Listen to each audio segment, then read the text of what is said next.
కాళేశ్వరంలో భాగమైన మల్లన్న సాగర్ నిర్మాణంలో నిర్వాసితులైన ఒంటరి మహిళలు, పురుషులకు 7 ఏళ్ల న్యాయ పోరాటం తర్వాత పునరావాసం కింద ప్రభుత్వం సొమ్ము అందజేసింది. కోర్టు ధిక్కరణ పిటిషన్పై విచారణకు ఒక్కరోజు ముందు ఈ నెల 14న సాయంత్రం అధికారులు సొమ్ము అందజేశారు. పునరావాసం సొమ్ము కోసం దాదాపు 79 మంది పిటిషన్లు దాఖలు చేస్తే 55 మందికి మాత్రమే పరిహారం అందింది. మిగిలిన 24 మంది పరిహారం అందుకోకుండానే మరణించారు.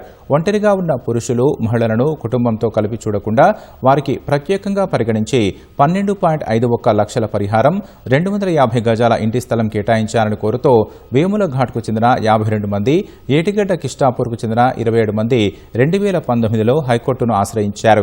దీనిపై విచారించిన హైకోర్టు వీరిని ప్రత్యేకంగా గుర్తించి పునరావాస పునర్నిర్మాణ పథకం కింద సొమ్ము అందజేయాలని 2023 నవంబర్లో హైకోర్టు తీర్పు వెలువరించింది. అయితే సొమ్ము చెల్లించకపోవడంతో బాధితులు కోర్టు ధిక్కరణ పిటిషన్లు దాఖలు చేశారు. ఈ నేపథ్యంలో 14న అధికారులు పునరావాస సొమ్మును పిటిషనర్లకు అందజేశారు. కోర్టు ధిక్కరణ పిటిషన్లపై విచారణను మూసివేయడానికి నిరాకరించిన న్యాయమూర్తి వడ్డీ, ఇంటి స్థలం కేటాయింపుపై వివరణ ఇవ్వాలని విచారణ వాయిదా వేశారు.